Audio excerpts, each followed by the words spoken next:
ರಿಜ್ವಾನ್ ಅವರಿಗೆ ಮತ್ತು ಸಲೀಂ ಅವರಿಗೆ ಇವರು ಎಂಥವರು ನಜೀರ್ ಅವರಿಗೆ ದಾವಣಗೆರೆಗೆ ಹೋಗಿ ನಾನು ನಿನ್ನೆ ರಿಪ್ಲೈ ಇದ್ದದ್ರಿಂದ ನಾನು ಹೆಚ್ಚು ಸಮಯ ಇರಲಿಲ್ಲ ನನಗೆ, ಹಾಗಾಗಿ ಇವ್ರನ್ನ ಕಳಿಸಿದ್ದೆ.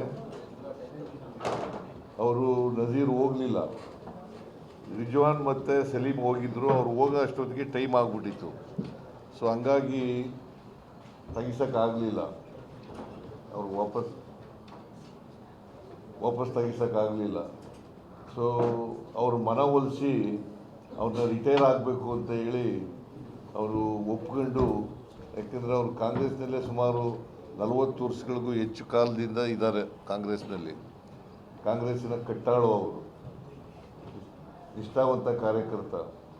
ಸೊ ಮುಸಲ್ಮಾನರು ಸುಮಾರು 70,000ಕ್ಕೂ ಹೆಚ್ಚು ಮತದಾರರಿದ್ದಾರೆ. ಅವರು ಕೂಡ ಟಿಕೆಟ್ ಬಯಸಿದ್ರು, ಈ ಸಾರಿ ಟಿಕೆಟ್ ಬಯಸಿದ್ರು. ನಾವು ಹೈಕಮಾಂಡು ಇವೆಲ್ಲನೂ ಪರಿಶೀಲನೆ ಮಾಡಿ ಕೊನೆಗೆ ಮಲ್ಲಿಕಾರ್ಜುನ್ ಅವರ ಮಗನಿಗೆ ಕೊಡಬೇಕು ಅಂತ. ಯಾಕಂದರೆ ನಮ್ಮಲ್ಲಿ ಯಾರು ನಿಧನ ಆಯ್ತಾರೆ ಅವ್ರ ಮನೆಯವ್ರಿಗೆ ಕೊಡ್ತಕ್ಕಂಥದ್ದು ಒಂದು ಪದ್ಧತಿ. ಈ ಪದ್ಧತಿಯಿಂದ ಮಲ್ಲಿಕಾರ್ಜುನ ಅವರ ಮಗನಿಗೆ ಕೊಟ್ಟಿದ್ದೀವಿ, ಸಮರ್ಥನ್ ಅವರಿಗೆ. ಇವರು ಕೂಡ ಆಕಾಂಕ್ಷಿಯಾಗಿದ್ದರು. ಇವರು ಈಗ ಇವತ್ತು ನಮ್ಮ ಚುನಾವಣಾ ಸ್ಪರ್ಧೆಯಿಂದ ನಿವೃತ್ತರಾಗಿದ್ದಾರೆ. ನಿನ್ನೆ 11 ಜನ ವಾಪಸ್ ತಗೊಂಡಿದ್ದಾರೆ, ಅವರ ನಾಮಿನೇಷನನ್ನು ವಾಪಸ್ ತಗೊಂಡಿದ್ದಾರೆ. ಸೊ ಅದರಿಂದ ಸಲೀಂ ಅವರಿಗೆ ಮತ್ತು ರಿಜ್ವಾನ್ ಅವರಿಗೆ ನಾನು ಧನ್ಯವಾದಗಳನ್ನು ಈ ಸಂದರ್ಭದಲ್ಲಿ ಹೇಳಲಿಕ್ಕೆ ಬಯಸ್ತಾ ಇದ್ದೇನೆ. ಮತ್ತು ಎಲ್ಲ ಪೈಲ್ವಾನ್ ಸಾದಿಕ್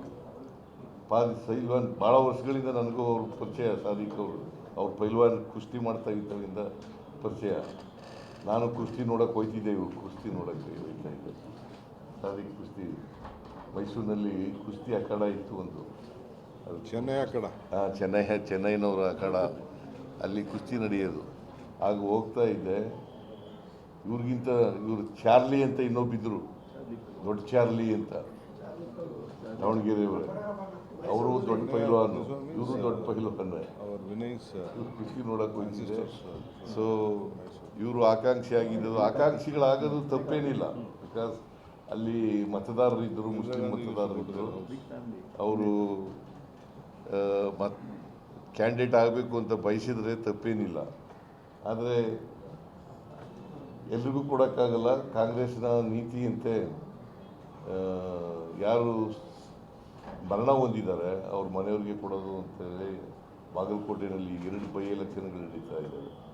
ಒಂದು ಬಾಗಲಕೋಟೆ, ಇನ್ನೊಂದು ದಾವಣಗೆರೆಯಲ್ಲೂ ಶಿವಶಂಕರಪ್ಪನವ್ರ ಮೊಮ್ಮಗನಿಗೆ ಕೊಟ್ಟಿದ್ದೀವಿ. ಆಮೇಲೆ ಮೇಟಿಯವರು ಕಾಲ ಆದರೂ ಅವರ ಮಗನಿಗೆ ಕೊಟ್ಟಿದ್ದೀವಿ, ಕಿರಿ ಮಗನಿಗೆ. 2 ಕಡೆ ಗೆಲ್ತೀವಿ.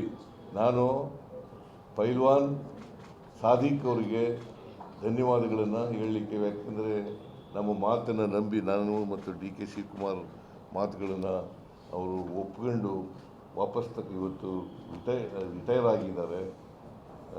ಅವರಿಗೆ ಧನ್ಯವಾದಗಳನ್ನು ಪಕ್ಷದ ವತಿಯಿಂದ ಹೇಳಲಿಕ್ಕೆ ಬಯಸ್ತಾ ಇದ್ದೀನಿ.